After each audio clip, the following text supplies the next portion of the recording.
Hi everyone, welcome back to learn any time. आज हमने पढ़ना है टाइप्स ऑफ फार्मिंग के बारे में। टाइप्स ऑफ फार्मिंग बोले या फिर टाइप्स ऑफ एग्रीकल्चर बोले, एग्रीकल्चर और फार्मिंग जो है वो एक ही वर्ड है। तो टाइप्स ऑफ फार्मिंग में हमने ये पढ़ना है कि अगर हम देखें हिंदुस्तान में भी और पूरे वर्ल्ड में भी जो है वो डिफरेंट तरह की फार्मिंग की प्रैक्टिसेस होती है। और ये डिफरेंट तरह की फार्मिंग की प्रैक्टिसेस क्यों होती है? क्योंकि हर एक जगह जियोग्राफिकल कंडीशन एक जैसी नहीं होती है। तो ये डिपेंड करती है जियोग्राफिकल कंडीशंस पे, डिमांड ऑफ प्रोड्यूस पे, कि हमने जो भी फसल हम उगा रहे हैं हमें वो कितनी ज़्यादा चाहिए। अगर हमें फसल बहुत ज़्यादा चाहिए तो उसके लिए लेबर्स भी बहुत ज़्यादा चाहिए, और अगर हमें फसल कम चाहिए तो उसके लिए लेबर भी कम चाहिए। लेबर पे, लेवल ऑफ टेक्नोलॉजी पे, जैसे मैंने कहा कि अगर हमने एग्रीकल्चर एक लार्ज स्केल पे करनी है तो उसके लिए हमारे पास टेक्नोलॉजी भी वैसी ही अवेलेबल होनी चाहिए। अब इन सारी चीजों को देखते हुए फार्मिंग को दो मेन टाइप्स में क्लासिफाई किया गया है। फर्स्ट तो एक है हमारे पास सब्सिस्टेंस फार्मिंग एंड नेक्स्ट है हमारे पास कमर्शियल फार्मिंग। सब्सिस्टेंस फार्मिंग किसे कहते हैं? सब्सिस्टेंस फार्मिंग एक इस तरीके की फार्मिंग होती है जिसमें जो फार्मर है वो इस एग्रीकल्चर को प्रैक्टिस करता है to meet the needs of the farmers family. यानी कि यहाँ पे एग्रीकल्चर अगर हम देखें तो स्मॉल लेवल पे हो रही है। जो फार्मर है वो सिर्फ अपनी फैमिली की नीड्स को पूरी करने के लिए खेती बाड़ी कर रहा है। यहाँ पे ट्रेडिशनली अगर हम देखें तो लो लेवल ऑफ टेक्नोलॉजी का यूज हो रहा है, उतनी ज्यादा टेक्नोलॉजी यूज नहीं हो रही है, और हाउस होल्ड लेबर्स यूज हो रहे हैं। यानी कि घर में जितने लोग हैं वो सारे जो है वो खेत में जाके काम करते होंगे, और वहां से आउटपुट भी हमारे पास स्मॉल लेवल का ही आउटपुट आता है।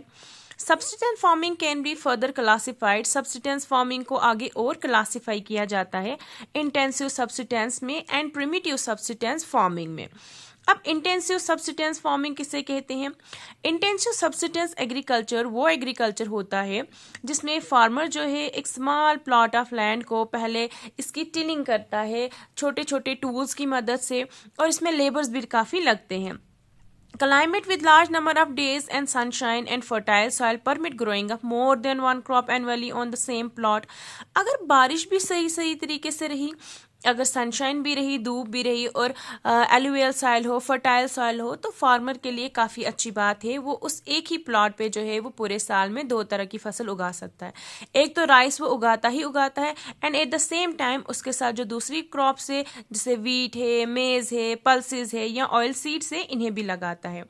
Intensive subsistence agriculture is prevalent in the thickly populated area of the monsoon region।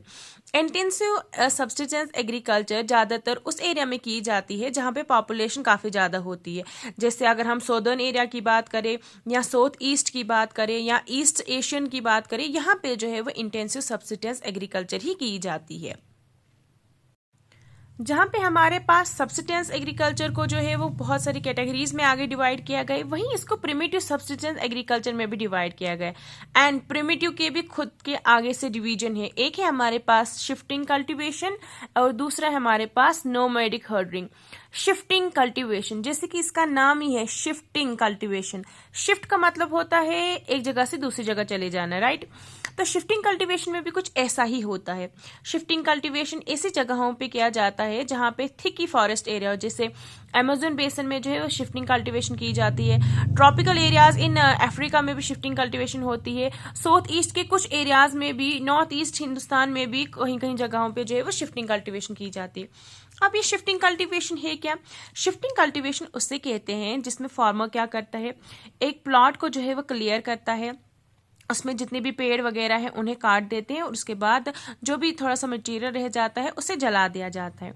फिर जो एशेस निकलती है जलाने के बाद वो सॉइल में मिक्स हो जाते हैं, सॉइल के अंदर के जो न्यूट्रिएंट्स होते हैं वो काफ़ी सही हो जाते हैं। फिर उसके ऊपर एग्रीकल्चर किया जाता है, और नेक्स्ट टाइम में क्या होता है, जब उसके ऊपर काफ़ी टाइम तक एग्रीकल्चर रहती है, मतलब खेतीबाड़ी उस ज़मीन से की जाती है, उसकी फर्टिलिटी कम हो जाती है। तो नेक्स्ट टाइम क्या होता है, जैसे फार्मर ने इतना बड़ा प्लॉट था, एक साल उसने यहाँ पे जो है वो एग्रीकल्चर किया, तो नेक्स्ट ईयर या एक दो साल के बाद जो है वो इस वाले एरिया पे फिर भी क्या करेगा, आग लगा देगा, एशेस इसमें मिक्स हो जाएंगे, और वो इस साल अब एग्रीकल्चर इस वाली साइड करेगा। इसी को कहा जाता है shifting cultivation. These are the areas of heavy rainfall and quick regeneration of the vegetation. ये जो एरियाज है अमेजन बेसन है या ट्रॉपिकल अफ्रीका है या फिर साउथ ईस्ट एशिया के कुछ पार्ट्स है या फिर नॉर्थ ईस्ट इंडिया के कुछ पार्ट्स है, यहाँ पे काफी अच्छी बारिश होती है जिसकी वजह से जो वेजिटेशन है वो काफी ज्यादा सही तरीके से ग्रो करती है। After the soil losses fertility the land is abandoned. ये मैंने आपको पहले ही कहा कि शिफ्टिंग कल्टीवेशन क्या है, जहां पे हमने एक बारी जहां पे खेती बाड़ी की जिसके ऊपर हम मेज पोटैटोज वगैरह लगा देते हैं, नेक्स्ट टाइम जो है वो उस वाली जमीन को छोड़ दिया जाता है और फार्मर जो है वो मूव करता है एक नई जमीन के ऊपर। शिफ्टिंग कल्टीवेशन को स्लैश एंड बर्न एग्रीकल्चर भी कहते हैं। शिफ्टिंग कल्टीवेशन के इवन बहुत सारे नाम हैं। नॉर्थ ईस्ट में इसे जुमिंग के नाम से बुलाया जाता है, मिल्पा के नाम से बुलाया जाता है, मैक्सिको में रोका के नाम से, ब्राजील वगैरह में बुलाया जाता है। यानी कि शिफ्टिंग कल्टीवेशन हमारे पास जो है वो काफी नामों के यहाँ पे दिया हुआ है। यहाँ से आपको एक एक मार्क्स का क्वेश्चन जो है वो आ सकता है कि शिफ्टिंग कल्टीवेशन को different part of the world में डिफरेंट नाम से जाना जाता है। फिर आता है हमारे पास नोमैडिक हर्डिंग। नोमैडिक हर्डिंग क्या होता है? नोमैडिक हर्डिंग ज़्यादातर जो है वो semi arid and arid regions में होती है, जैसे सहारा है, सहारा डेजर्ट, सेंट्रल एशिया है, हिंदुस्तान के बहुत सारे पार्ट है, राजस्थान है, जम्मू एंड कश्मीर है। इसमें क्या होता है, जो नोमैड्स होते हैं जैसे गुजर है, बकरवाल है, वो क्या करते हैं, उनके पास जो भी मतलब शीप्स वगैरह होती है, कैमल्स, गोट्स वगैरह होती है, वो बेस्ड ऑन द क्लाइमेट अपने इन माल मवेशी को जो है वो एक जगह से दूसरी जगह ले जाते हैं। अगर जैसे जम्मू एंड कश्मीर में बारिशों का मौसम है तो वो यहाँ से दूसरी साइड चले जाते हैं, और जब वहाँ पे जो है वो राजस्थान वगैरह चले गए, वहाँ पे जब फेवरेबल क्लाइमेट है तो वहीं पे रहते हैं, और जब अनफेवरेबल क्लाइमेट होता है तो वहाँ से मूव करते हैं वो जम्मू एंड कश्मीर में। In this type of farming herders man move from place to place. ये एक जगह से दूसरी जगह चले जाते हैं अपने जानवरों के साथ, ताकि इनके जानवरों को खाना मिल सके, घास वगैरह मिल सके, अच्छे अमाउंट में पानी वगैरह मिल सके।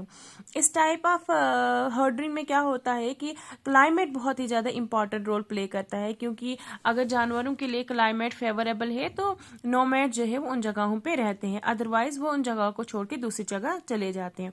नोमैड ज़्यादातर शीप, कैमल, यॉक, गोट्स वगैरह को जो है वो पालते हैं, और इन्हीं से इन्हें जो है वो मिल्क मिलता है, मीट मिलता है, वूल मिलता है, हाइड्स मिलती है, और भी बहुत सारे डिफरेंट प्रोडक्ट्स मिलते हैं इन जानवरों से इन्हें।